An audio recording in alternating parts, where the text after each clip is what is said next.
Hello, and welcome to 100% Real with Ruby. Today, I have Chris Liddle on, and it's been since 2021, I think, since we've actually done a podcast together. We've had, I think, 2 or 3 with Mark Zarate, and all the podcasts that I've done with Chris have been very grounding because he comes at it with this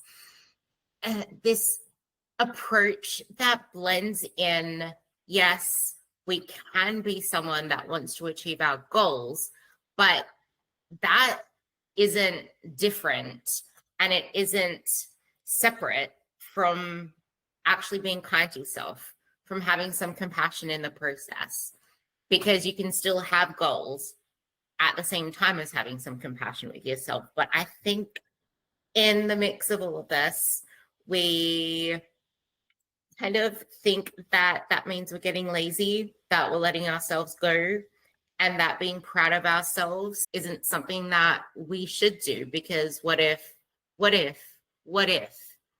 So with that, I'm going to let Chris introduce himself and where you come at all of this with the whole groundedness, because I know that you're chasing the common ground is something that is what your podcast is called as well. So Well, thanks for having me on the show, Ruby. And it has been a while since we last connected and we were on Mark's show together. Quick intro about myself. I coach people in person, online. I produce several podcasts. I help with a few different fitness businesses, both on the back end work with like other coaches and with servicing clients who are located all over the US and Canada. But the biggest thing for me is helping people find purpose, find connection, and sustain a good quality of life. Like I would say that is what my biggest goal is. And as you alluded to, my podcast is called Chasing Common Ground. And I had kind of rebranded it from previously being called The Lifestyle Chase.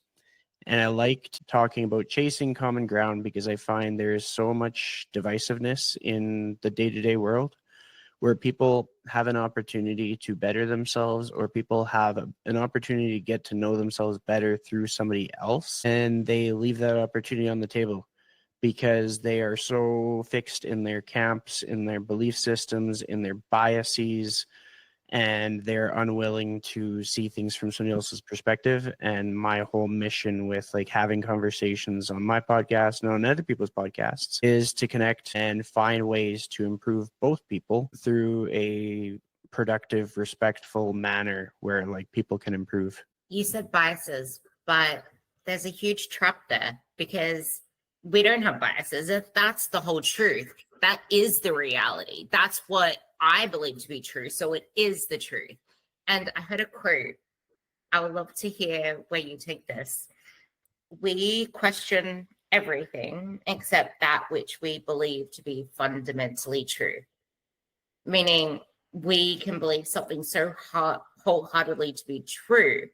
So we're not going to question it, but what makes it the truth? And just because when you did rebrand your podcast, it went from the lifestyle chase to the common ground, well, chasing common ground, it's still coming from this holistic perspective where there was a lifestyle chase. And that's what I loved about you, because what's the whole point of chasing goals if you're leaving your life behind in the process? And this is what I was speaking to you about before I hit record, because this is the fundamental aspect of everything.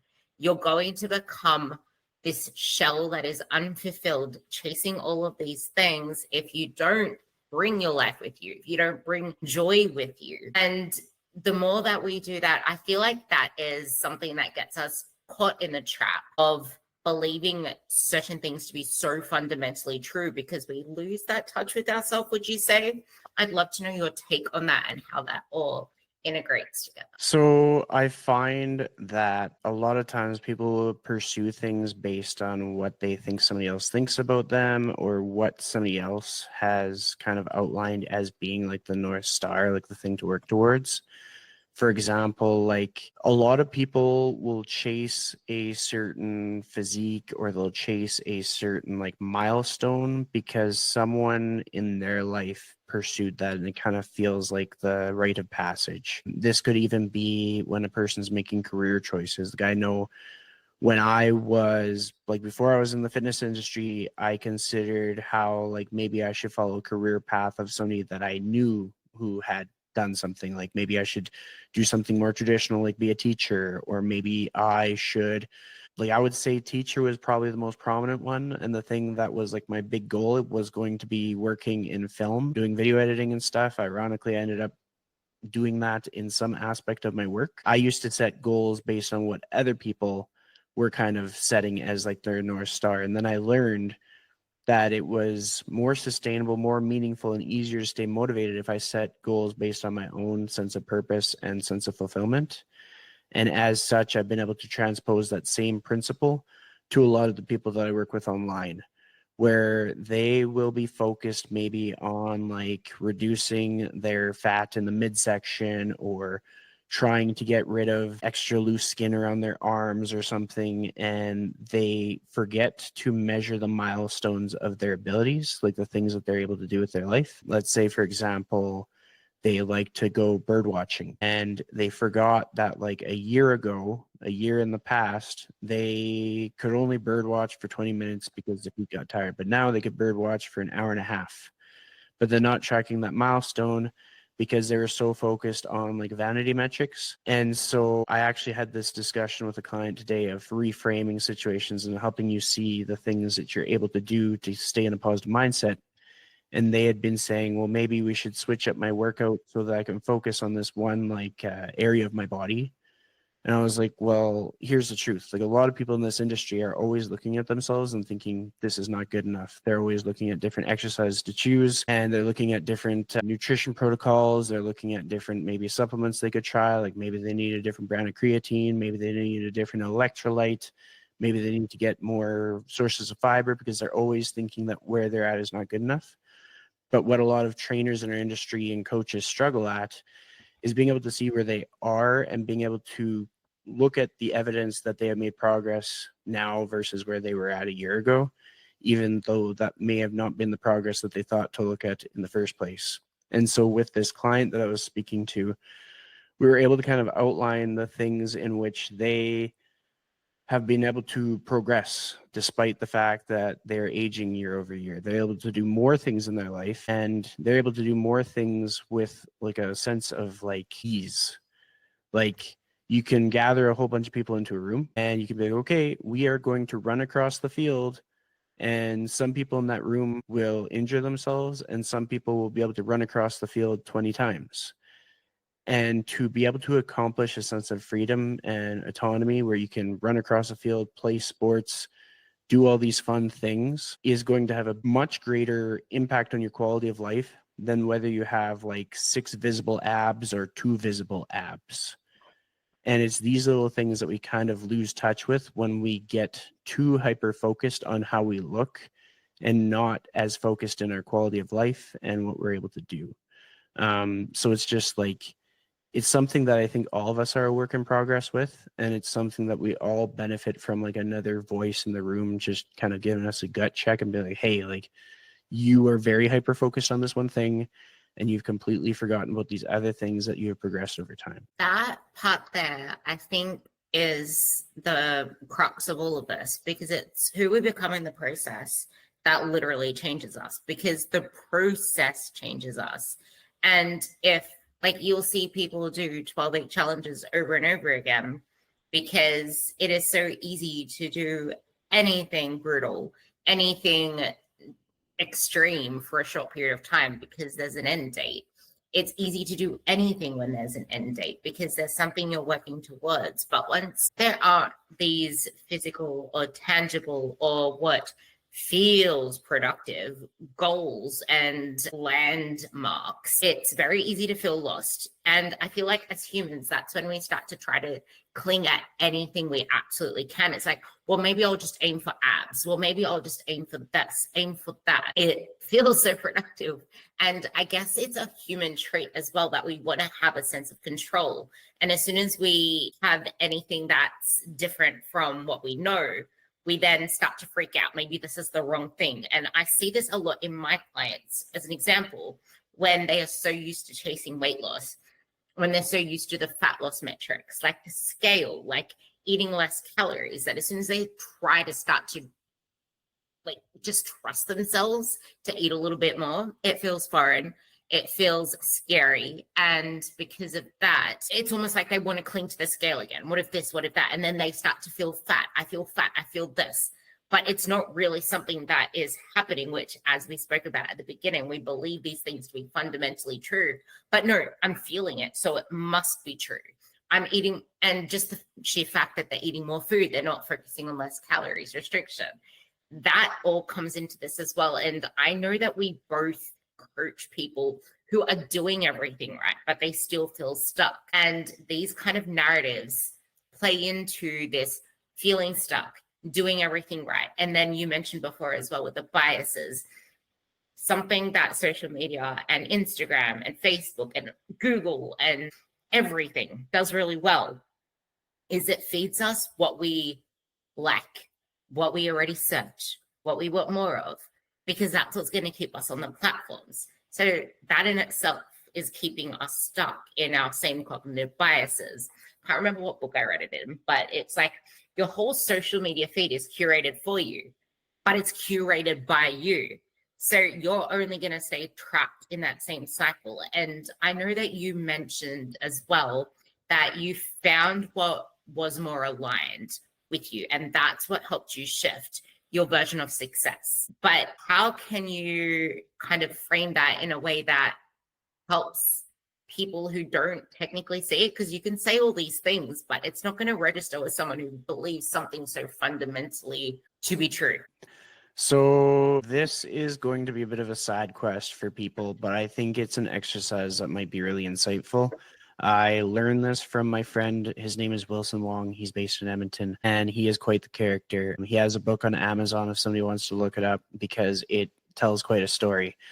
The exercise that he gave to me was essentially setting goals for yourself for within the year. And his whole protocol was to write down like a list of 100, and you don't even have to stop at 100. But what I took from it was that when you have to start writing down goals that go beyond like those initial like stereotypical first 5 that everybody can kind of think off the top of their head, because it's like, oh yeah, of course that's a goal, like eliminate your debt or get in better shape or whatever, then you start to emphasize the goals that are kind of more subliminal, like back of your mind type things, where it's like, hey, I want to travel here. And then you start asking yourself, like, why do I want to travel? And then you start to see common themes. Like for myself, if somebody had me list off 100 goals, a lot of it would start to pertain around like identity, connection, purpose. Most of my travel for the fitness industry is to see people. It's not necessarily for like continuing education aspect. It's not necessarily for the geography. It's more so like a logistical strategy to be in the same rooms of people that I want to connect with, even if it's like a fleeting moment where we have like a few quick conversations and we don't grow that close. I like to know what I don't know. I like to see things from different perspectives. I like to get to know people's personality and values and visions outside of the screen. And so for me, if I was to go through that exercise of setting 100 goals, it would lead me to get that much more clear on what needs to be important in my year for those goals to happen. So a lot of my goals pertain around like being someone who's a good friend, being someone who is a good uncle, a good brother, a good son. And as such, I need to structure my life to have quite a bit of presence. And so then I need to set boundaries around my time, and I need to make sure that my career is at a level that frees up my time, where I'm not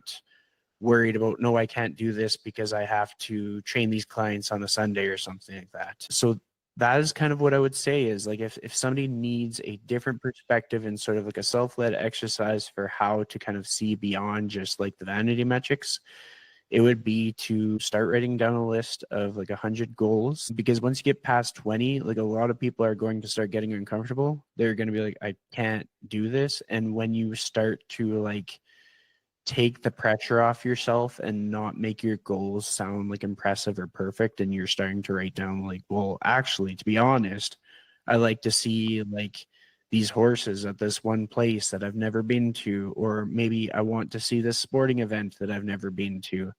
And then you start to get more clear as to like, maybe you do fitness not necessarily to look a certain way, but because it's the vehicle that carries you to all these things that you would love to do within that year if you had the option to do so. So that is what I would say to that. That last part that you just said there, I really liked that one. Lit my hand up. It's like people don't actually realize until you lose it. For example, if you get injured or if you pull something and then you don't have your strength for you don't have your strength in a particular area, or you can't use your leg, or you can't use your arm. It's like, oh my God, I can't. Like, I'm just realizing now how much my life is limited because of this particular thing. It's not until after the fact that we then start to value things that we never really valued because we're too busy chasing things and chasing common ground, chasing lifestyle. That is what you want to chase. Like, you want to chase the things that empower you, the things that add to your life, and fitness adds to your life. But I kind of tying it back into the things that my whole like coaching stands for in itself as well is, if you're always chasing smaller, chasing a scale, or chasing deficits, when in all of this, are you actually stepping back to realize, what is it that I want? How do I want to feel? How do I not want to feel? I feel like if we just started to act a lot more from that position, our goals, our habits won't be so fueled by like self-hate, by picking ourselves apart. It'd be more in line with, I actually want my life to be this amazing way. And in essence, that's going to get us the outcome that we want, because many of the things that we are doing, if we really think about it, it isn't really helping us feel any better. I know that now on the other side, I can't imagine a life not being as fit as I am now. Like, seeing people get sick really frequently, or having to visit the doctors all the time. I know that I absolutely hate going out of my way to visit the doctors. I would hate to go out of my way to have to spend X, Y, Z on all these different medications because of something that I could physically prevent. And if we start to realize just how powerful building this shield of armor is, which is our muscle, and even the character that we build, the resilience that we build, being able to play with our grandkids, like moving through to think of, how do we want to live our life at 75 years old? Do you still want to be obsessing over food? Do you still want to be obsessing over all these materialistic things, only to realize, where is my quality of life? Like, what is it that I actually enjoy? What makes me happy? What lights me up? And you also mentioned, I want you to remember this one, because I don't want you to not talk about this in your next bit of this. Boundaries. Boundaries, I feel like, are so important, because I feel like that's what stops us more than anything from continuously wanting to show up for ourselves, because these different things come in, and then the people pleasing comes in. And then you mentioned as well with setting goals, you don't want to set them with this like unrealistic pressure that you put upon yourself, or to be, and you mentioned the words, to impress people, to be impressive, or to be perfect, or whatever. It's like, you're setting your goals for yourself, but also, where does this perfect come from? Where are these goals coming from? Instead of trying to chase something from that perspective, go back to, as I mentioned before, how you want to feel. But again, the boundaries need to come in, because it's really hard to do something consistently, or to feel good in what you do, if you're continuously putting yourself out to tend to this, to tend to that, without actually having parameters. And I feel like as a society, we've moved from one extreme to the other, where now boundaries, or setting rules, so to speak, is something that's frowned upon. Like, you need to have a structure to work between, to a structure to move through. I would say the same for food rules, because it's the lack of food rules that serve you, because it's the lack of having those rules. Just like if there were no road rules, everyone would be driving around like an absolute maniac. It's not stopping you from getting to where you want to be. It's just controlling the traffic flow so you get there in a safe manner, and you actually get what you want out of your trip without getting T-boned by some other car. And the same with your food rules. Like, your lack of structure around food is what got you to where you are now. Your lack of structure around fitness is what got you to where you are now. Your lack of boundaries is what's got you to where you are now. And you aren't happy. You're miserable. And this is where that life element comes in. And I really love how you mentioned this with your quality of life is how you now currently measure your success. Being able to see your niece more, like these quality things allow you to live your best life, and fitness allows you to have the energy to do that, because so many people live life with their handbrake on because they're just so low energy. But yeah, I'll throw that over to you now because I feel like this is important. Well, you mentioned boundaries, so I'll definitely speak to that immediately so I don't forget. And it kind of stems towards like, you know, the expression hurt people. Find the same to be true with like when you have a lack of boundaries, you tend to abuse other people's boundaries, or when you have a lack of boundaries, like the outcome will never be positive for you. Because like, let's say somebody has a lack of boundaries, then they feel like they're without something, so they're without their time for themselves, or they're without a sense of value and like what they have to offer for other people. And so with that said, like in times of my life where I've been very terrible at keeping boundaries, I've limited the potential that I had for my career, and as such for my personal life. Like I was effectively limiting the budget that I would have for groceries because I was just so giving of my time that it kind of bottlenecked the time that I would have if I was to take on more clients. I bottlenecked the time that I would have if I was to get a better night's sleep, all because I was like saying yes to absolutely everybody who asked of my time. And then when I made a shift to create better boundaries, and a lot of that was just kind of like being less accessible to more people, just sort of like having more parameters around like how one person would spend time one-on-one with me. And it seems almost like elitist, but it's sort of like it's one of those things where it's like the time that I value the most is my one-on-one connection time with people, and I only have so much of that time. So half of it is going to be dedicated to people who work with me live one-on-one, and it's not going to be free. And then half of it is going to be dedicated to the people who fill my cup in life, whether it be like mentors in my life, parents, family members, close friends, and like the occasional like podcasts and stuff like that, because like these podcasts are enriching as well. But by understanding that like you do have to block out time, you do have to say like I am not available for this thing, or I'll circle back to you when I have time. And you just kind of like, you don't immediately satisfy everybody that asks of you, but you can also frame it in a way that doesn't seem like you are saying that they are without something. So if somebody is like, hey Chris, can you help sponsor this event and help out and volunteer at this thing on a Sunday, then I would say, well, for the last like several years, Sundays is actually my day that I dedicate for visiting family.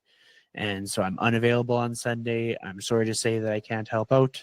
And that's how it goes. And if it was like a once in a year anomaly where it was something that really meant something to me, I might also say, hey, normally I would say that I was unavailable, but for you, because you're important, I'm going to make sure that I'm there, but I'm only going to be available for 4 hours. Then people can't extend it. They realize that like you are making an exception for them, but there is a stop point. And this has happened lots when I've helped out friends. I've been like, yes, I can help you. I love to help. It gives me a sense of purpose, but I can help for 4 hours and not 10. Because if you give people more leniency, if you give people the ability to flex on the amount that you're willing to give, they'll take as much as they can. And if you give more than what you have to give, then you're just going to wind up projecting on people who had nothing to do with the fact that you didn't have boundaries on yourself. The more you project on other people, the less other people will have to offer to you. The more you set good boundaries and the more that people respect those boundaries and understand them, the better positions you are to find other like-minded people who are also moving the needle forward, who might inherently be able to free up more of your time as well. So it's kind of like positive, kind people tend to attract more positive, kind people.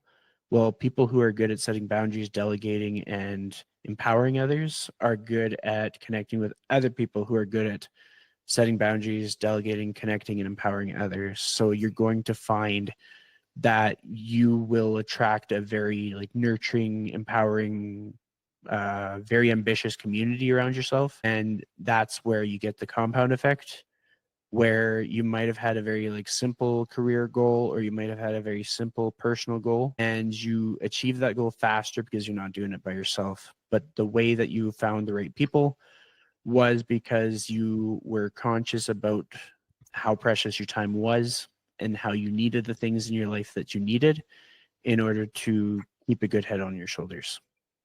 I think people underestimate just the power of how everything is interconnected, where once you start aligning one area of your life in a way that actually aligns with you, then the other areas start to light up in the same way. And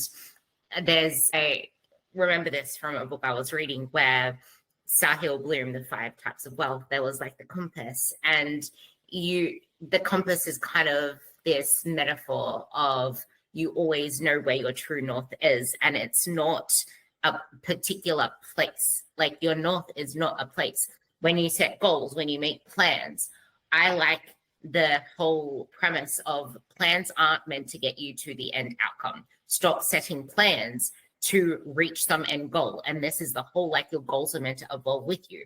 Plans are meant to get you out of the door. You don't know what the terrain on the map looks like once you get onto the actual reality of terrain, which looks completely different from the map. And you can have, this goes to your thing of like chasing common ground with all these different perspectives. If you have someone who has kids, then their map is going to have everything mapped out. That's like the schools are here, the childcare is there, everything for kids there. But I don't give a shit about that stuff. Like, that's like, yeah, cool. That map can be sort of useful, but that isn't going to be helpful for me and what I value.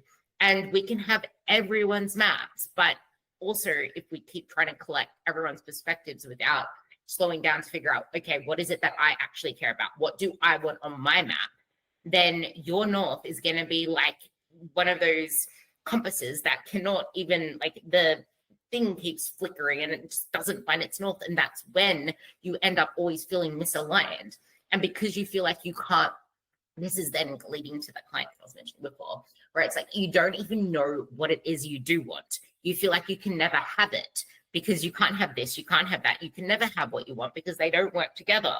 Well, how would you know if you haven't yet got clear on what is it that you want to feel and how do all these different things align? And what is one thing or one area that you can just start to look at now and start to question, start to kind of like plant a seed, let it come into a rosebud, but you want to allow it to also expand. How can we start to let this stuff flourish? So then, like flowers, how it starts to then drop its little seedlings and then nourish the rest of the soil, then everything starts to kind of align with it. And on that note, I feel like it's also really important to know what you don't want, like anti-goals, because we already know what we don't want physically, but that isn't based on, okay, well, what do we know in the past hasn't worked? What do we know in the past has led to particular things that we don't want to feel? Get clear on that, because I would assume that you also have clients or know people that have that already recurring and it keeps recurring because they haven't used that to then guide them moving forward. So they stop repeating the same things that lead to the same outcomes that they very much don't want. And like you mentioned, who am I? What would the type of person who XYZ do in this situation? You are someone who values family. You're someone who values space, time, not feeling pressured or rushed, especially on a Sunday. Okay, you get asked the question, come do XYZ on a Sunday.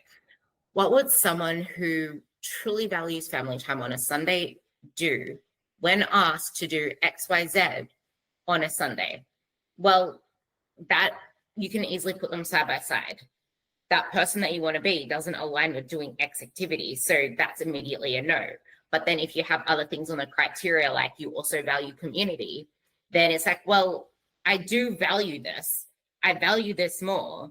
So maybe I can do this, but put a time limit to it. And this can factor into literally everything else that you do, because you can't say that you value your health. You can't say that you value peace and serenity and feeling in control and feeling like your life is flourishing, while also saying yes to working overtime every single night, to working through your lunch breaks, and then wondering why you always feel so stressed. You're resenting. That was the word that I wrote down, actually, resentment.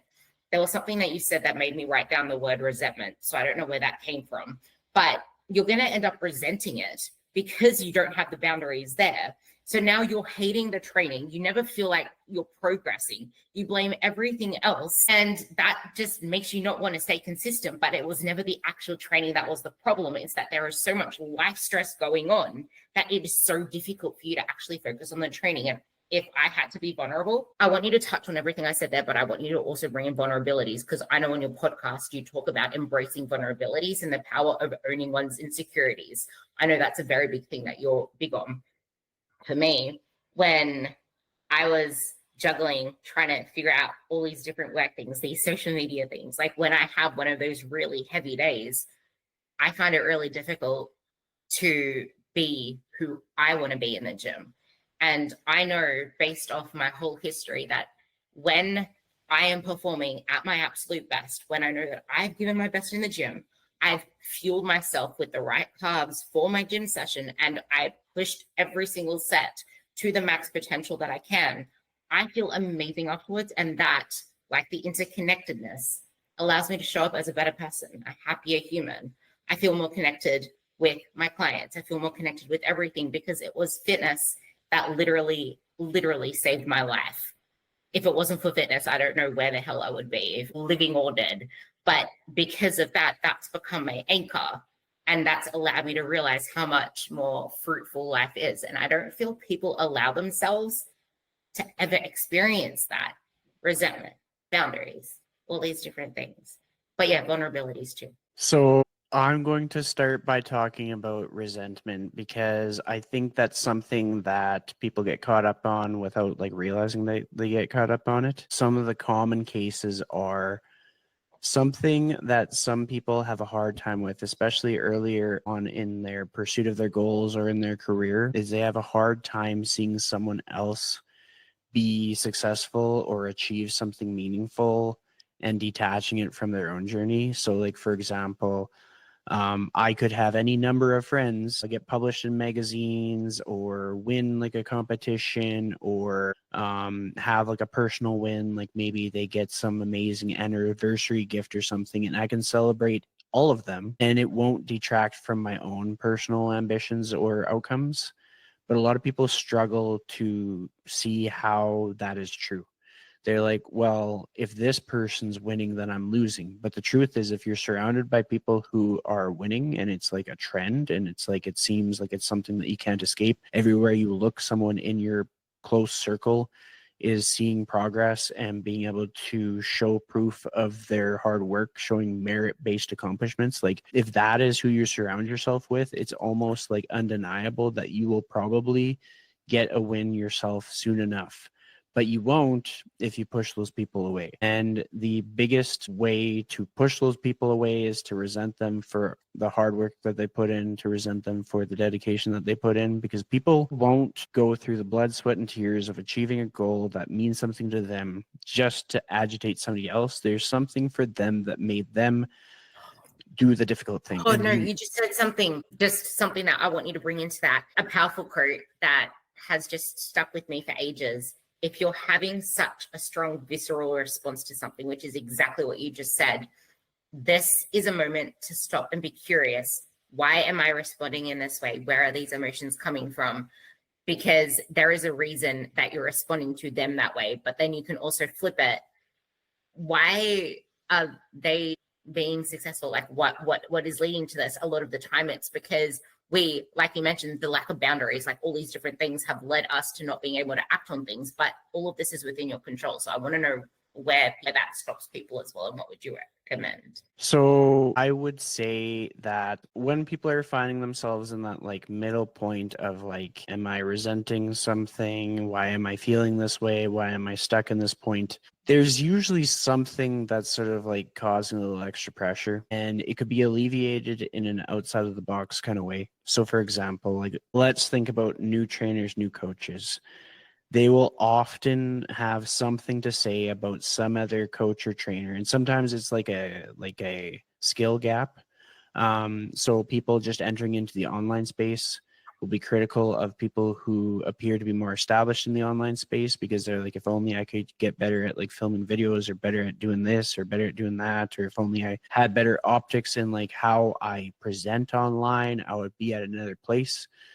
But when you're able to observe enough people's careers long enough, then you realize like most of what we see online isn't the reality of that person. And so the first course of action to take is like, if you have pressures of finances and stuff, solve the finances in the path of least resistance. So for a lot of people, like let's say someone is pursuing a goal and the goal isn't allowing themselves to have the necessary baseline quality of life that they need, then take a skill that they're more competent at, put them together, and allow that to increase your quality of life. So for some people just starting out in coaching or training, they can pair coaching and training with like a part-time labor job or with a part-time service industry job to fill in the gap, so they're no longer feeling the pressure where they have to take their obstacles and act like it's somebody else that's putting it on them. And even if they got sabotaged at some point in their career, they're still going to find themselves needing to take the difficult path, take the high road, and just press forward anyways. And so they're still going to need to follow that same thing. But what ends up getting in the way for a lot of people is ego.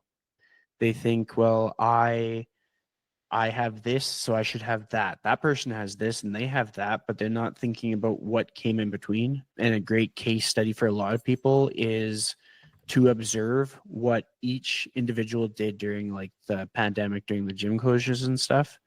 Some people had to quickly close the gap on skill acquisition when it came to moving online. Other people had to quickly close the gap on like they started an email newsletter. Other people got more consistent on doing content.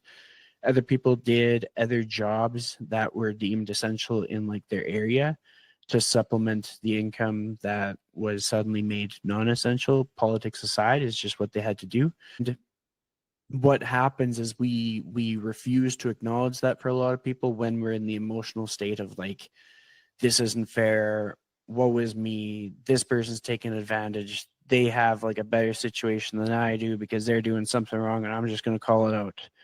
But the thing is, like, to say that somebody else is the problem and not take ownership of what you have control to do is only going to hold you back. And like it's just going to create more noise. And most likely that person who's ahead is going to be unbothered by it, because in order for them to get to where they are, they had to become unbothered by a lot of things.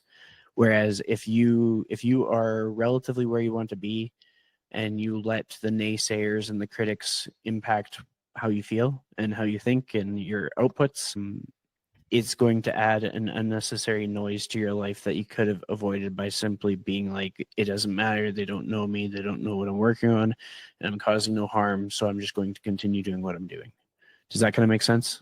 Hey, I'm just writing even more. I have so much crap. Wow. Okay. Wow. Ego.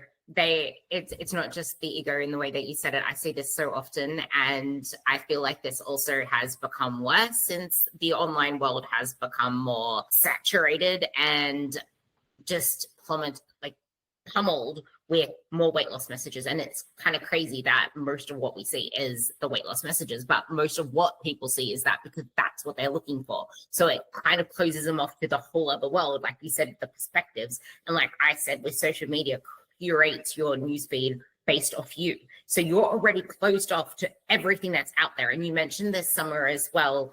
I can't remember what led to it, but something about it limited your potential.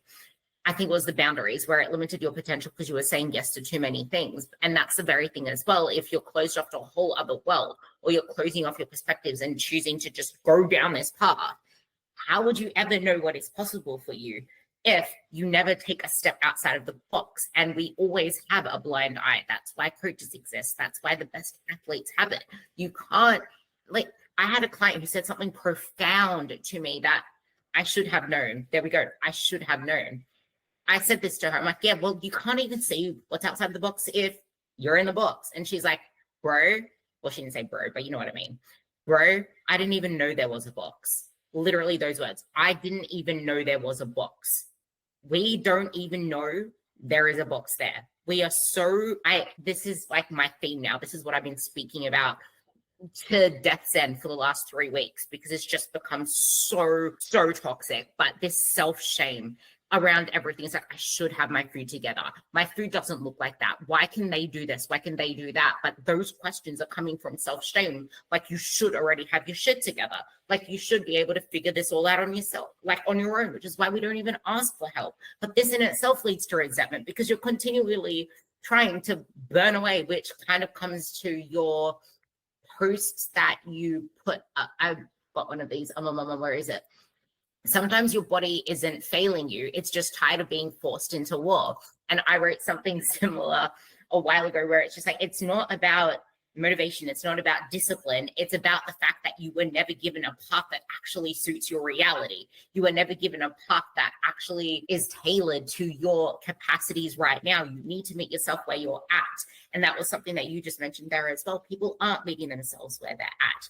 They're too busy trying to chase these tangible things. And the ego, back to the ego, they don't want to look at what happened in between. Okay, we can talk about this in relation to what I stand for, which is you need to build muscle. You need to stop dieting all the time. You can't say that you want to have this amazing physique. You can't say, again, blaming other people like you just mentioned. I just made that connection. But it's like, you can blame all these external things as much as you want, but you can't say that you want this outcome of this built physique if you're not willing to do that hard stuff. Like that, you mentioned the hard process. You're going to have to do that regardless. But the hard process isn't just the physical aspects. It's the mental aspects of having to build muscle, because that is going against the small narratives that you know, the narratives that you've been repeating as these old soundtracks. You need to create new songs, new rhythms, new melodies. And I say songs, rhythms, and melodies instead of just soundtracks, because you need to be able to sing to them and enjoy them. Because if you're not enjoying the process of muscle growth, you're never going to get there. You're going to want to keep shredding and cutting your calories, because muscle growth, you're growing milligrams, micrograms, the decagrams, the things that they put on the vitamin D, whatever that U unit is. I think it's decagrams. I don't know. But that is like the degree that you grow muscle on a weekly basis. So you need to enjoy the process. And this ties into something else you said, where they had to ignore that noise to get to where they wanted to be. And that's the thing. To become where they are, they had to fill in the blank. You become in the process. The process changes you. But most people avoid the process because it requires some level of discomfort. And I think the rush for results makes us want to just go bounds and leaps. So of course that's freaky. Of course you're scared. But how about we nudge ourselves gently, meeting yourselves gently. This goes back to the, if you meet yourself with self-compassion, the progress follows. That's the thing, like nudge yourself gently and recognize that this is a hard process. It's not meant to be easy. If it was easy, the world would look like shirtless, whatever that carnival guy's name, walking down the supermarket aisle with just as much confidence as him telling you that everything is toxic. Like the whole world would be that strutting down the streets if it was that easy, because we would have that level of confidence. But I would also argue that confidence will never, ever come from doing easy shit, because that confidence comes from knowing that you did something hard, you did something difficult. And you also talk about discipline often being mixed with self-punishment, and there being this fragile link between pushing yourself and punishing yourself, especially when you're stuck in that all or nothing mindset. Being someone who's worked in commercial gyms and online, you see a lot of these things. You've seen a lot of these things happening that convolute our meaning of what success is, of what results is, of what is progress versus something that just feels productive because it's something we can cling to. So I'm kind of curious where you will take that whole message. So one of the other things that you wanted me to speak to was on vulnerability. So I'm going to kind of tie that into all of this. And it's basically how a lot of people will speak to discipline and they will demonstrate discipline and they'll have just an impressive track record of like always consistently showing up no matter how they feel. But a lot of things when they clash with experience or when they clash with reps, then they start to break down. So what I mean is like I can find all kinds of people in their teens, in their 20s that can show me what work ethic looks like, and it's incredibly impressive, and there's so much that I have to learn from them, and they are going to kind of set the standard when it comes to some of the things that they do. But at some point, there is going to be something that's experience based or repetition based that throws them off where that discipline no longer makes sense, and it's going to be more about identity. It's going to be more about purpose. So the first time that they encounter loss, where all of a sudden like maybe they lose like a pet that they've had for like 15 years, that discipline isn't going to mean the same thing as it did a couple days before that happened. That's why for some people they may benefit from having a coach in their 30s versus a coach in their 20s, and other people may benefit from having a coach in their 60s versus a coach in their 40s, because sometimes you need that life experience to teach you the nuances of when discipline matters and how it can show up in other ways. Because like for me, I've had days when I've started a day getting bad news about losing a family member or getting somebody sharing with me something that like rattled me to my core about something that they were going through in their life, and I was the one that they told. And then I've had to kind of like channel the version of myself that could not only show up for that person in the way that they needed, but also show like consistency in how I showed up for everybody else in my day. So somebody can like wake you up and drop a bomb, like a metaphorical one, where it's like, hey, like I've been dealing with these demons for the past decade. I'm just telling you now. And you know internally that you need to hold space for these people, but you also need to set boundaries as to you are not their end goal. You are the safe person that they came to talk about the thing that they're going through. And you may be the person that refers them to the person that changes and saves their life. But you're not the person that's going to do the push-ups for them. You're not the person that's going to monitor them to make sure that they're safe 24 hours, because that's unsustainable and that will take you out. But then as a result, you now have this thing that you're facing, that you're dealing with. And the best thing that you can do in that situation is to humanize everybody, to realize that you are a human and you are not perfect. Role model is a human and they're not perfect. Your parents are human, they're not perfect. Your siblings are human, they're not perfect. Everybody's going to have their ups and downs, their blips on the radar, their things that throw them off. And that's where vulnerability comes into play. Because when somebody's sharing with you something that's deeply vulnerable, they're probably sharing it with you because you have been someone who's made them safe to do so. And this comes up to the forefront when it comes to all the different mental health initiatives, which I'm very passionate about, is that when you create like an atmosphere for people to realize that nobody is absolutely perfect and spotless and just squeaky clean, then you become a sounding board for them. As such, you carry the responsibility to like have the right boundaries in place that show them that you care and that you're there for them, but also show them that they have to take initiative and responsibility for their own life path. I'll give you an example of how this shows up in my life. There's a lot of people who I care deeply about, but they find themselves in troubled times and might be like, hey, do you have some spare money? I am hard up for cash. And so this is what I tell them, and I tell this to everybody. I'm like, I have a rule. Like I can get you food. I can go grocery shopping with you, but I can't just transfer you money, because I know what people do with money when they're in a tough spot. And I know how human it is to kind of take the path of least resistance. And I've said this to people so many times, it gets easier every time, because there's just so many instances where this comes up in life when you are somebody that people trust. And as a result, despite the fact that it feels uncomfortable to give somebody news that they may not like, and despite the fact that their response might not always be like the most receptive, those people develop a sense of resilience and a sense of self-ownership where they realize that they are in the driver's seat, despite the fact that they're struggling, despite the fact that they aren't always disciplined. They're in the driver's seat, and somebody believes that they can bounce back. And if they have questions as to like how to do an upper body workout, I can support them in that way. If they have questions as to like they're struggling with their immune system, what kind of food should they eat, and I'll give general advice around like increase your protein. It's going to help with your immune system. Make sure you're getting enough water. Make sure you're eating whole foods. For a lot of people, that advice can be life changing because too many people in their life were giving them terrible advice because they didn't understand the full context of the situation. And as such, when somebody has vulnerability, to not be worried about the outcome of presenting yourself as imperfect, but rather being able to see the bigger picture as to like when you let somebody into your world just a little bit where they can see that it's okay to mess up. Like when you do that, you could potentially position somebody to make positive changes in their own life because they realize that their lack of like undisrupted discipline isn't an absolute failure. It's like the human side of them.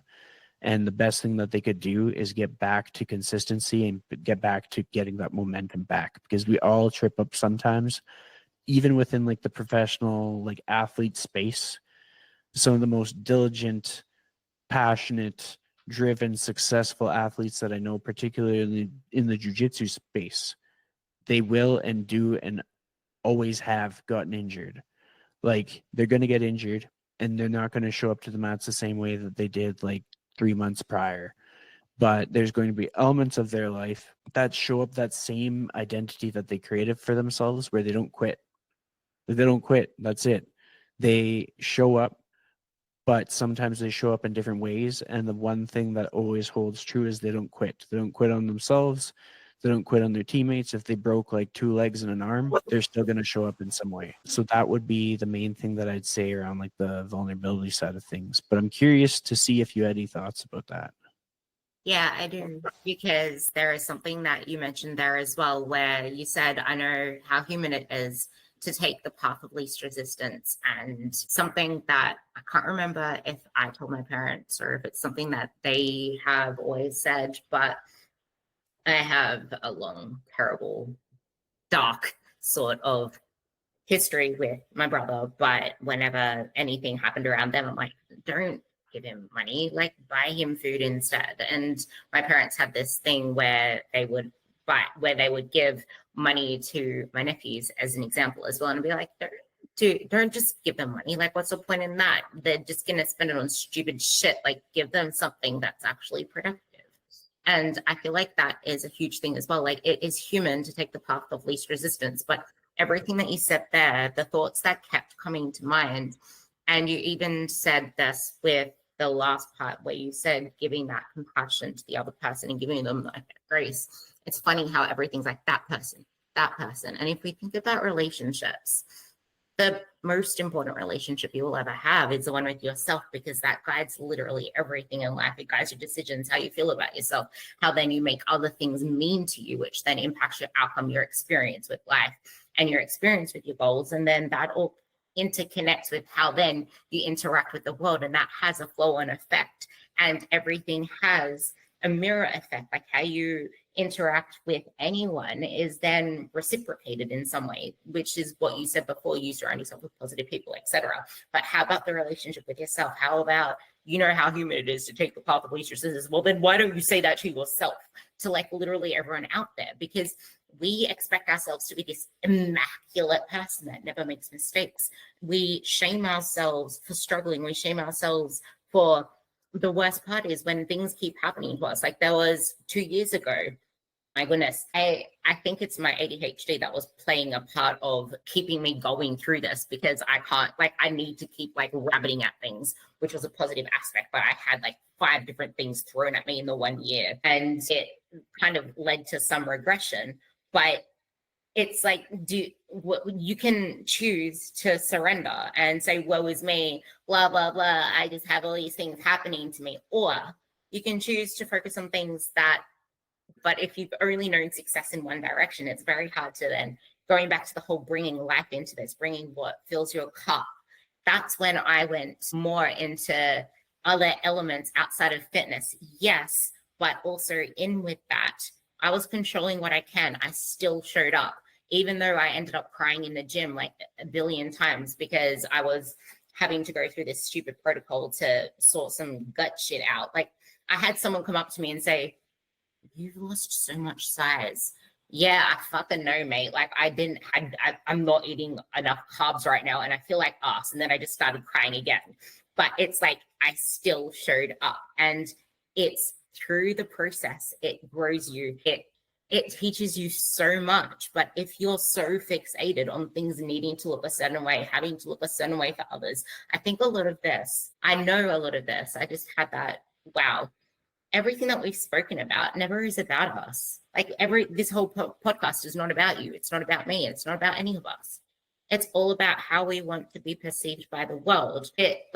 Here's a mind-blowing question, kind of, but you aren't who you think you are, and you aren't who others think you are. You are who you think others think you are. Kind of like mind-boggling.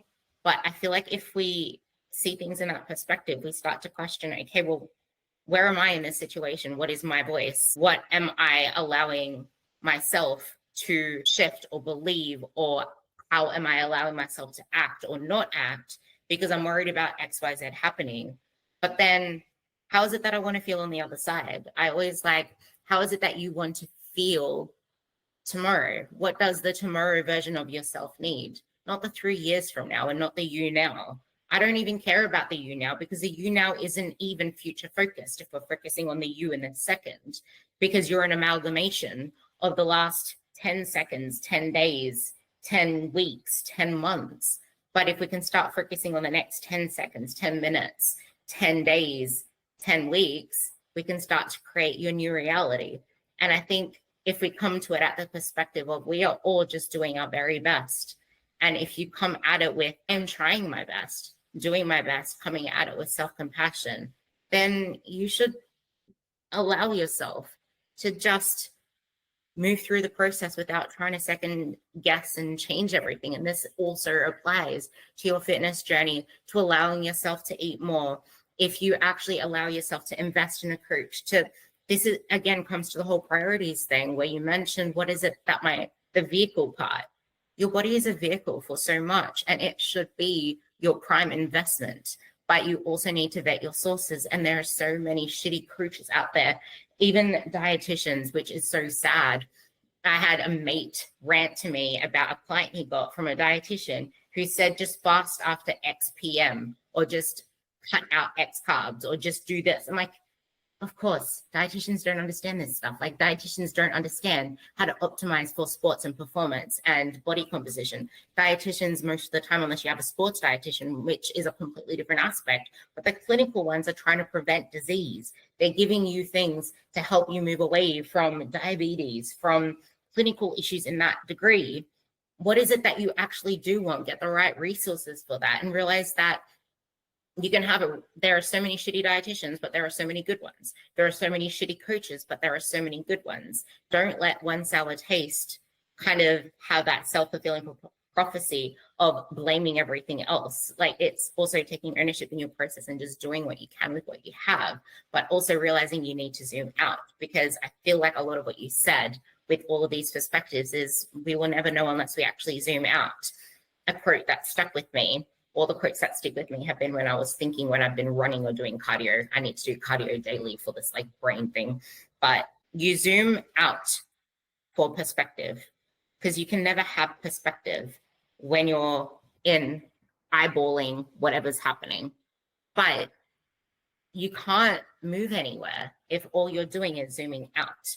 You need to be able to bring your perception to something. It's just that your perception is highly skewed, highly warped, and it can be completely wrong without the right perspective from zooming out. You could be in the wrong friggin' continent. So you might think that, oh my God, it's Antarctica. No, it's freaking Greenland. Just because it says green does not mean that it can't be icy. It's like, you need to have all of these different elements of knowledge of knowing that it's Greenland that's full of ice, Iceland that's full of green, but there's more areas on the world map that are icy than just the Arctic or the Antarctica. It's like that it's a weird example, but it kind of comes to the same thing. You help clients navigate life transitions like career changes, parenthood, and they're still maintaining their health and fitness goals. They're still supercharging forward into things that light them up. If anything, they're lit up more now because they have a different perspective to it and their perception has kind of shifted, but they're realizing just how important keeping their health and fitness there as center front has become to all the other foundational elements of their life. So how do you help people and clients and anyone navigate life transitions? And then we'll go to quick fire. Yeah. So to answer that, I would say the thing that comes up for everybody that I work with is that I make sure that they're still like enjoying the process. Then it doesn't mean that it's not performance based, and it doesn't mean that it's not like reaching their highest potential. It's mostly that the structure that I provide to them is going to be nuanced, is going to be different from person to person. I've started using this phrase called multi-layered coaching, because everybody that comes to me is probably going to have a slightly different like general nutrition protocol and a general different way to like relay back to me like the decisions that they're making throughout the day. And they're going to have a different movement protocol. Some people are going to be regimented where you can count on them to be in the gym 3 days a week. Some people it's going to be 5 days a week. Other people, you're going to get them walking more and off their blood pressure medication. And you're still going to be able to progress them month over month, year over year. And then it kind of comes down to if this person needs more time with you to make meaningful change, or if you've become like a sort of like a fixture in their life where you are their person that helps them to progress, and without you they would have a harder time progressing. Then it becomes a game of retention where it's like you have to be a quality connection in their life. You have to enrich them in their life, and as such you should lead by example and you should walk the talk. And so for myself, people can see this through the long history of my podcast going back to 2018, where I've brought in people that aren't necessarily your typical fitness person, and they may have dealt with like a rare disease, or they may have traveled the world without flying, or they may have just done something that nobody else that either of us knew had done, to show people what it's like to persevere despite the odds and what a positive attitude looks like in that context. But yeah, the biggest thing is when I'm working with somebody, despite the fact that I can get them progress, despite the fact that I'm going to provide structure for them, I'm also going to make it fun in a way that they will keep going to make it sustainable. And fun for each person is looking different. Like some people, fun is progress with strength. Fun for other people is realizing that they could go and take pictures of birds and travel more and just go on hikes with their kids, stuff like that. And that also fits into them improving their quality of life. Fun, the process, persevere, despite the odds. Persevere is one of my favorite words. The last podcast we did was touching on tattoos. I'm going to try and find it and put it in my description below, because I feel like that was such a powerful podcast. Like we were talking about the meaning of this, and it's a quill, it's not a freaking feather, because this goes into everything that we just mentioned in this podcast. The reason it's a quill is because you write your own story, and the shadow below it is everything that we've mentioned. Like you're going to have the doubts, you're going to have the bad days, but you're still writing regardless, and nothing happens without having belief in yourself. And I didn't realize it was, I went looking for it the other day so I could send it to a client, and perfectly aligned. She's a really religious client, and perfectly aligned, it is religious. Seeing isn't believing. Believing is seeing. It's my favorite quote. I don't know whether you've watched the Santa Claus movie. Have you? Maybe. I've never seen it. Highly recommend it, because I don't know, like that quote changed my life when I was a child, and it's stuck with me ever since. Seeing isn't believing, believing is seeing. And if you can't believe you can do it, like this whole conversation is founded on belief, because you're not going to persevere, kind of like man's search for meaning. You're not going to persevere if you don't believe there is something fruitful on the other end. And if you don't shift your beliefs, and that's going to lead into our first quick fire question. But just last sum up of something that you said, same ingredients, but different amounts, slightly different recipe, maybe different cook times, maybe different order of doing things, maybe a little bit more extra on top for the icing. But the ingredients, the same core ingredients that make a cake will always make a cake. The same core method of making a cake will always make that cake the best cake. Like if you do things the wrong way, or if you put in way too much flour and way too little. I've never made an actual proper cake that wasn't a freaking protein cake. So I don't know how to make a friggin' cake. I don't know whether it's got, let's just say that I know there's flour in it. Maybe you might put milk in it. Let's just say flour and milk. Okay, you might put too much milk in it and not enough flour, and that's going to be a disaster of a cake. Like there are some core elements that need to remain the same, but you can play around with different types. Like what's your favorite type of cake? I would say mine is a Black Forest cake, but like my mom makes one that's like different than the store-bought ones, where the icing tastes like everything just tastes better because my mom made it. But it's chocolate icing with cherries in the middle.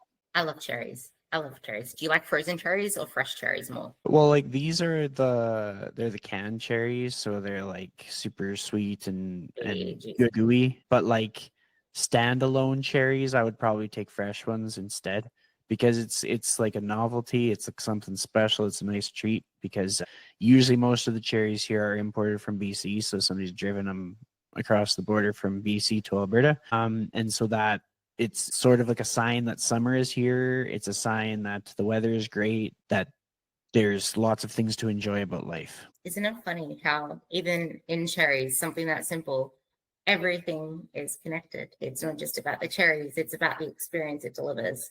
It's not just about the weight training, it's about the life it gives you. Just because you mentioned cherries, my mom makes this, I reckon it tastes kind of disgusting, but it's hard not to nibble at it at the same time. But there's like this Maltese Christmas pudding thing that's full of candied fruits. It's gross. Speaking of cake, like that cake, the same way that you would bake that black cherry indulged cake, the way that Chris would have it, would have probably a lot more cherries in it, but you might not want so many cherries on yours. You might want it to have a little bit more of a chocolate zest to it, or you might want to add some red food coloring and make it a red velvet version of a Black Forest cake, or just have a pure red velvet cake. Or you could be like me and flip the total script, like I always seem to want to do, and not have any of the normal ingredients, because I much prefer a gelato cake, because that's how I like my cake. I don't really like cakes. I don't like the sponginess of it. I never really liked cakes. I always used to eat the batter of it.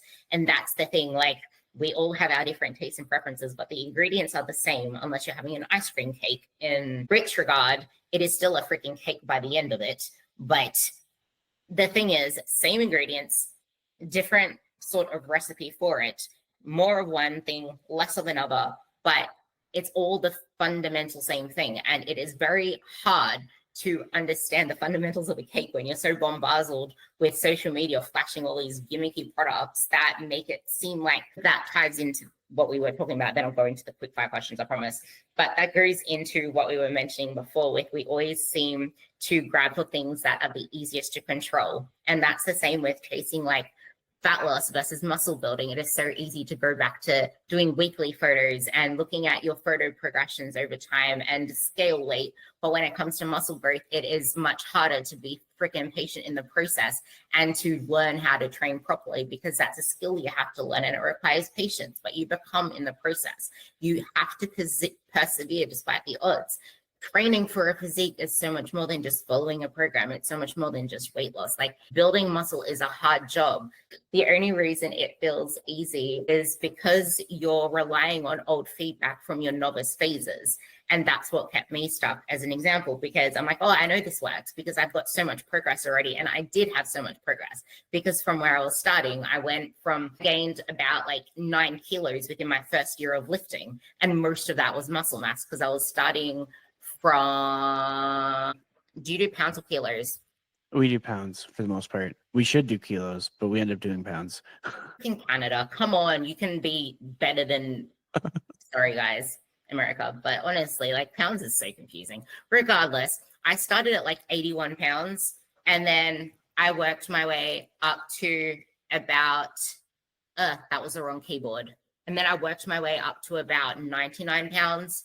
within my first year. So I'm like, of course, everything I'm doing is working. And actually, no, I was just adding to fatigue and fatiguing myself. And that's kind of what ties into that whole like self-destruction. My body was just tired of being forced into war, and it never made space for my new reality. And instead, I was just blaming myself. I was exhausting myself. I was wondering why I felt the way that I did. And then I thought I was doing everything right, because I was doing everything right. It was the right stuff that got me results. But what got you results at first? Anything will. But then what? And I think that's the most important part to take in, which is perfect because it leads into my first quick fire question. What would you say to someone clinging to the body they had 10 years ago, or a routine that used to work but doesn't anymore? I would tell them to choose something that they genuinely enjoy and then create a plan to get progressively better at that thing. Then you know that there are particular things that someone may not enjoy at first, but could come to enjoy. This is an off the cuff quick fire question because it's fitting with that. But have to come to enjoy. Like, some people really hate strength training, but we know that strength training is a must for your future self. What would you then tell that person? I would reframe what strength training looks like. So a lot of people are deterred from strength training because of how they feel like it has to go. But like, even just changing up like the exercise selection or changing up the part of the gym that you train in. Like, I train a lot of my clients in the corner of a gym where we have more space. It's a little bit more chill. They don't have to be intimidated by anything. For the more timid people, I'll bring the equipment to them. For the more brave people, I'll get them to like walk and grab the equipment so they get used to like how just like friendly people are. Like, they can go around, walk by somebody lifting some weight, and nobody is unkind.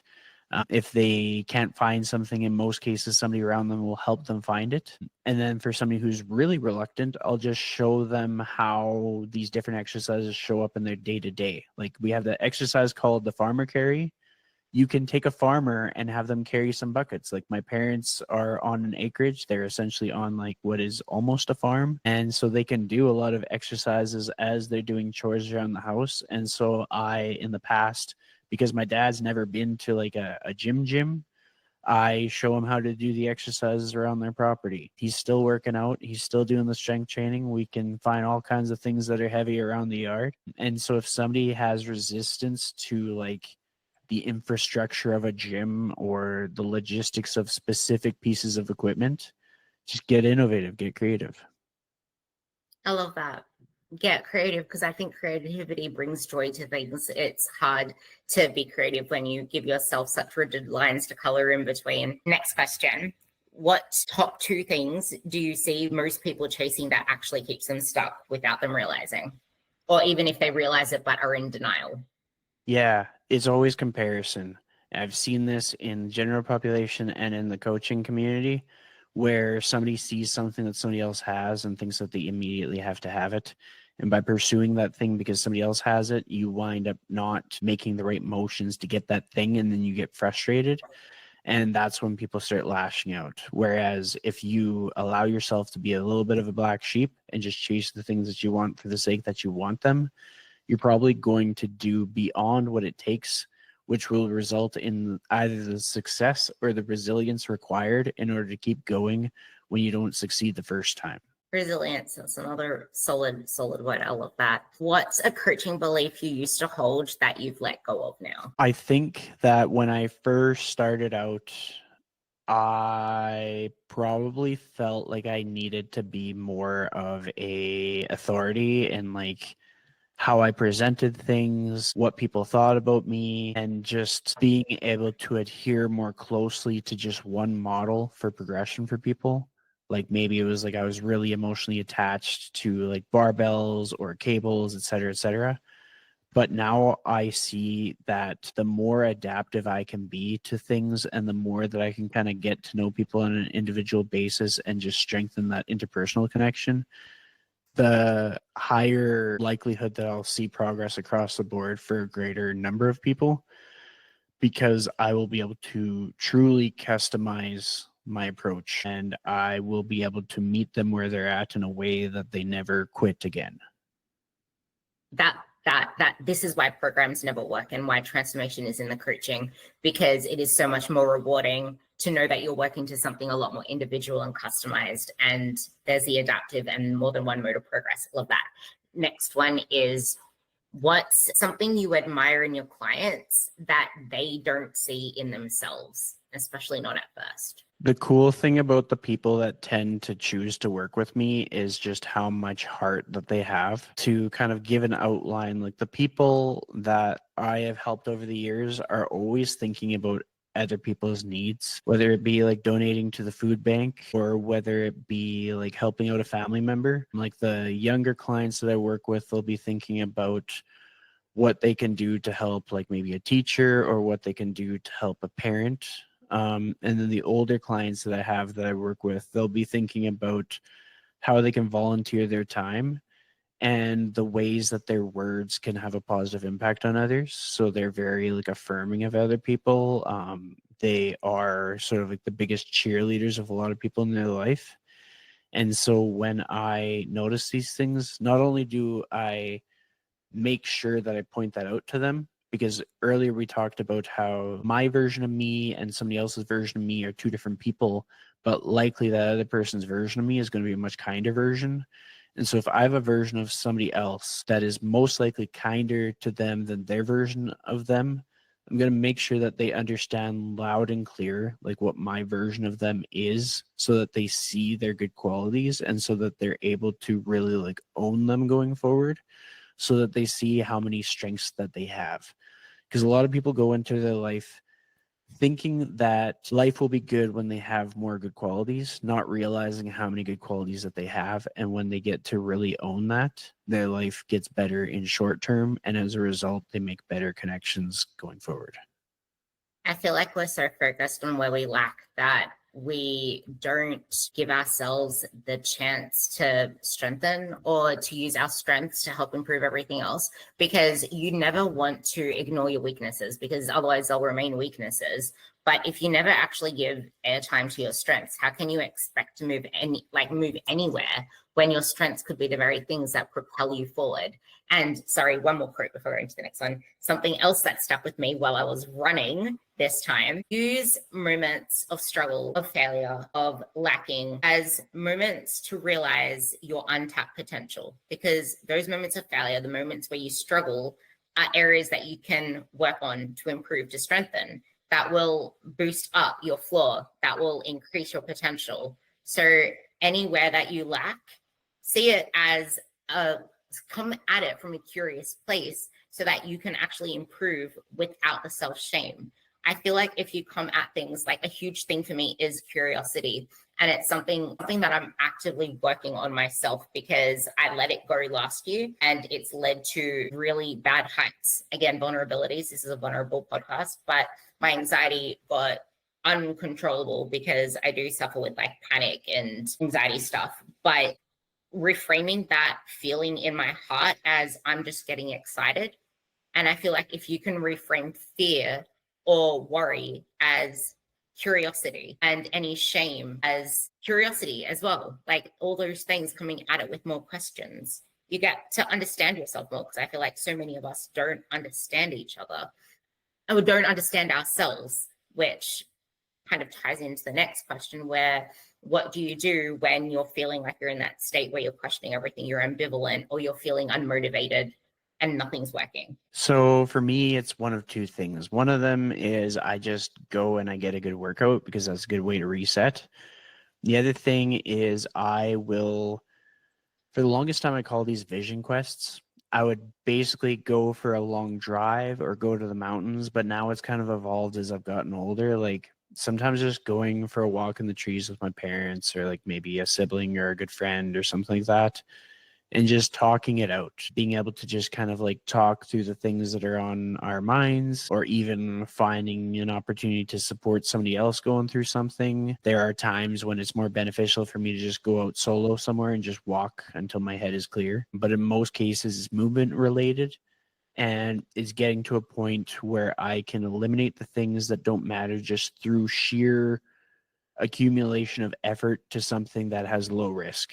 Like some people will just like put themselves through absolute misery to hit that reset button. But you could also go for like a 5-hour walk and still be able to work out the next day, still be able to fulfill all your obligations the next day, have done something significant enough to have your mind off of the things that don't matter, and potentially on your journey back home, whether it be driving the car or walking back, you'll probably have a new way of seeing things that you didn't have on the way there. I also feel like there was seeing things you never thought on the way there. There was one time I always used to walk around this particular park in a certain direction just because it was the natural way that I would walk. I never once thought to walk it in the opposite direction. And walking in the opposite direction, it was like I was walking in an entirely different place. Like I saw waters and lakes that I didn't see before. It was just insane. I'm like, how did I not see that before? Especially how often, like, it's not like I couldn't see it, but for some reason I just didn't see it. It's insane. And almost like when you read a book or you revisit a particular thing at a different part in your life, it's not just being like, oh, I didn't read that before. It's realizing it. And I put this onto my Facebook today as well. It's like, don't just go through, like, yes, you want to focus forward, but don't just do that without reflecting backwards as well, because you seem to forget how far you've come. And as I was reflecting on my last session of barbell squats, because I'm moving away from barbell squats now and just focusing on deadlift and bench as my powerlifting stuff, and everything else is very much now going to be tailored to hypertrophy.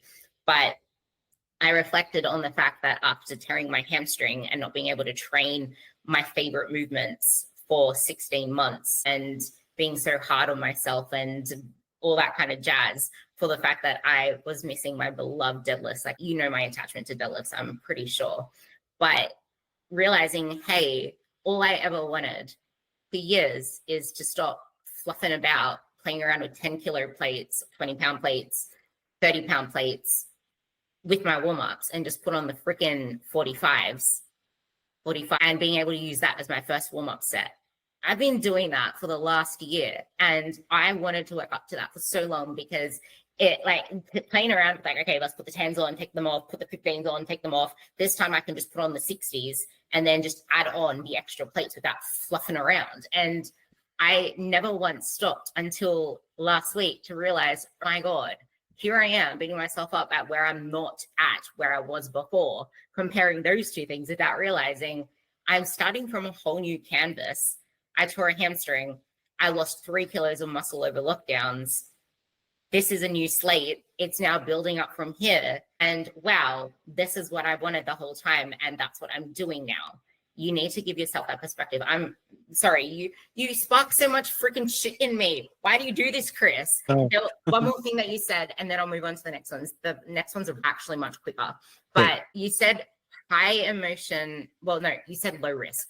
And then what I wrote down for that is, when you're in a period where that's filled with high emotion, always go for the low risk stuff.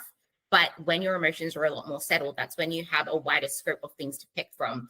And this is why emotional regulation is so important, because if you're always picking the lower risk stuff or always going for the safer choices for some sense of control, you're never going to reach your full potential. And this is why I would say emotional regulation and understanding yourself, going through the process, is probably the most fundamental thing to being all that you want to be, feeling all that you want to feel, because now you've opened up a whole new world. Okay, the really quick ones now. Book recommendations. What's a book that has profoundly impacted your life? You have 3, top 3. Okay, I have to think real quick. I'm going to dig through my Audible and see which ones I've enjoyed recently, because what I found is my book recommendations, some of the ones that I used to recommend, I've changed my mind on. Do you have Goodreads? I don't have Goodreads. So the books that I'm going to recommend this is one, Unlocked by George Mumford. So George Mumford, he works with a lot of athletes on mindset, and I really like his work. The other one that I'm going to recommend is, and the crazy thing is, like, people will recommend books that I don't have faith in, and I'll listen to them anyways. Ooh, here's another one. This one I've recommended since early in my career, and I'd still recommend it. Psycho Cybernetics by Maxwell Maltz. Third one is going to be Big Magic by Elizabeth Gilbert. That one I got gifted to me by a good friend at a time when I was kind of unsure about, like, So the potential for me to get momentum doing things my own way. And that kind of stems back to the importance of understanding that your path might be different than other people's path. And the point isn't to copy other people or do things because other people did them. And there's no scenario where everything that you do, everybody will like.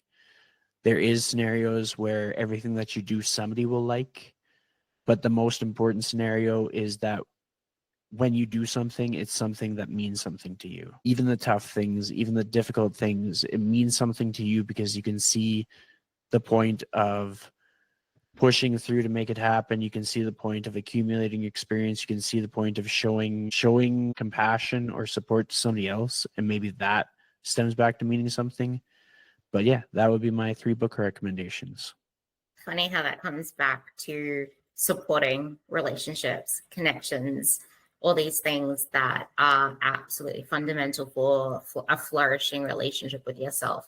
And this whole premise of this whole podcast is you cannot achieve anything without that, like without coming from a foundation of a good relationship with yourself.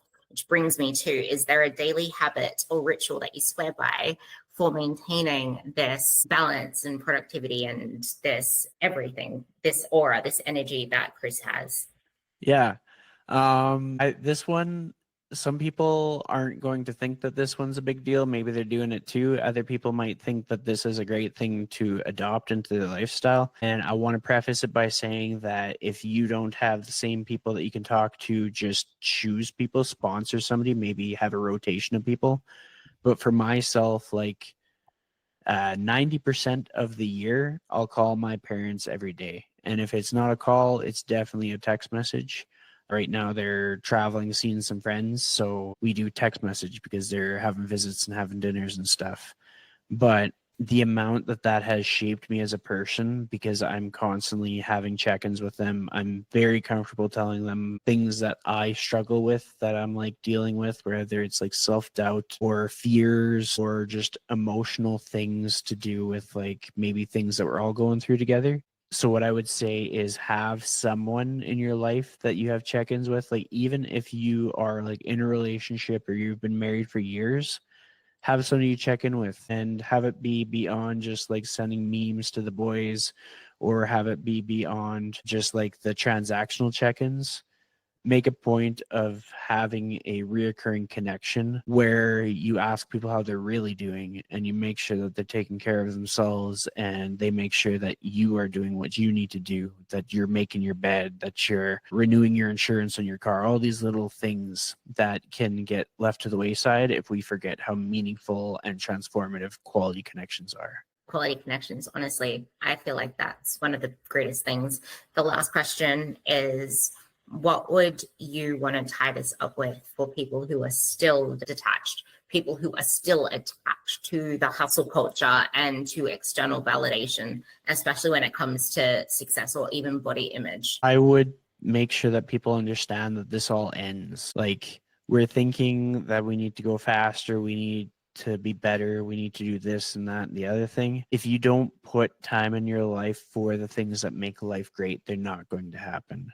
So a lot of people are going to be putting off like making time to be with their friends, and they have basically signed a pledge that that's not going to happen in their life because the likelihood of them continuing the same patterns that they had this year into next year is high.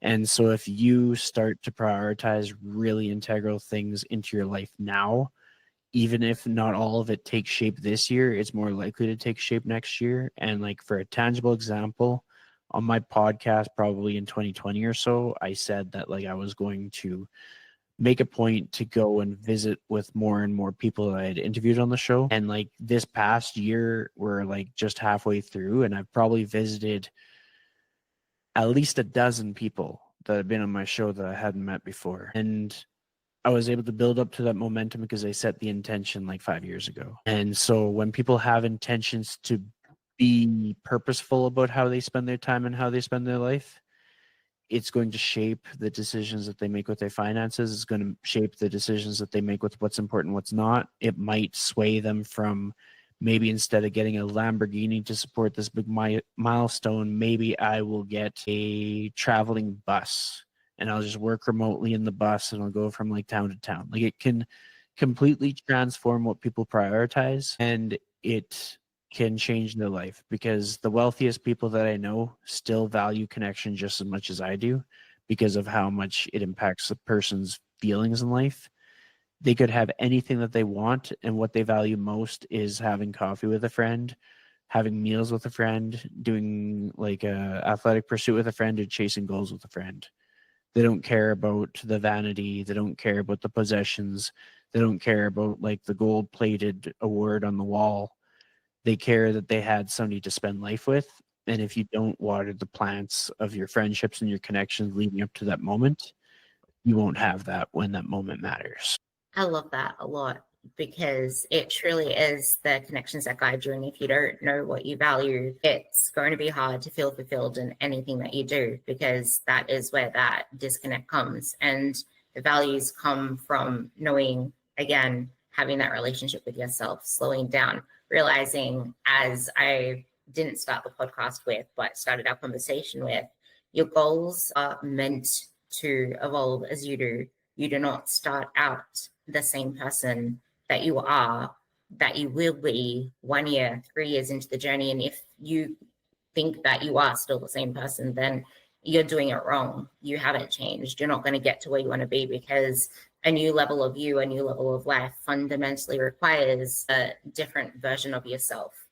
Those values shift over time. You'll have kids, and then if you still lean into your old values, you're going to have such an unfulfilling life of parenthood, because you're trying to live a new life shoved into old versions of yourself. Just like when you're trying to build a physique, if you use the same analogy, if you're still trying to fit into skinny jeans that aren't made for a fit physique, then how do you expect to grow the physique that you want, to build the physique that you want, if you still try to fit yourself into old metrics, old ways of doing things, old time lines? Because fat loss happens really fast, muscle building doesn't. It all is connected. It all is connected. So with that, let's be all connected. Instagram is Christian Liddle. I'm going to put it down below. I found the episode from Believe in the Quill as well. I'm going to put that down below, which has Chris, me, Mark. We're all talking about things that bring life this meaning, but also remembering everything that Chris did talk about and mention. None of this can happen without that belief in yourself. And there was something that you were saying in that last bit, which just made me think even more. That's because you had that belief when you were going for those pursuits. Oh, that's what it was. You said that there was that person that made you do, like, go all into social media or go all into what it was that you actually wanted. The reason that you were hesitant with that is because you had to build that belief that you can work in a certain way. And this is the thing, like, we have those hesitations. We're going to need those connections to help support us, because we can be so good at cheering other people on. But how about yourself? That is where we realize that we need that coaching, we need that mentoring, we need that other person, and we need to remove the shame that comes from needing someone else. Because I feel like there is so much shame that comes from ever needing anyone else's help, especially as a female, because the narrative is that we should be able to do it all, be the mother, be this, be that. Yeah, okay, in the past. But now, cost of living, the fact that so many women work 2 different jobs, it's like, come on. Actually, yes, that perception, but this is where that perspective needs to come in, that things have really shifted over time. You need to realize that now this is where getting the extra hands is your forte. That is actually a strength.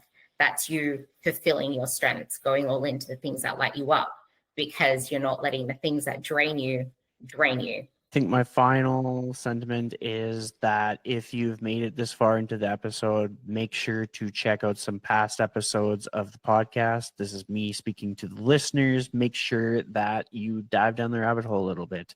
See some of the other people that Ruby has talked to. And honestly, like, we talked about how important it is to identify strengths in other people.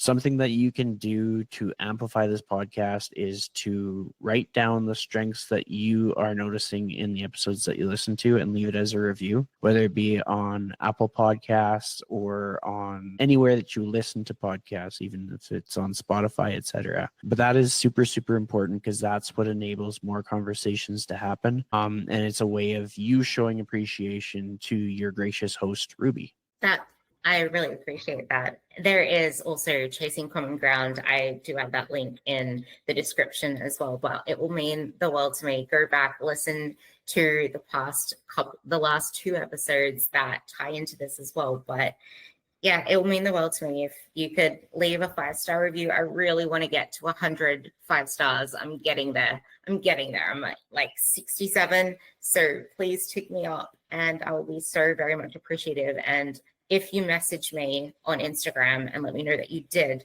I will see what I can do out of mutuality or reciprocity, I should say, how I can help you with one of your pressing questions. So with that, I'll leave you all with this and go and connect with Chris. Go message him, go let him know if you relate to anything that he said. He, as you know, he values connections. He will respond to you. He always does. And you'll hear me in the next episode. Bye.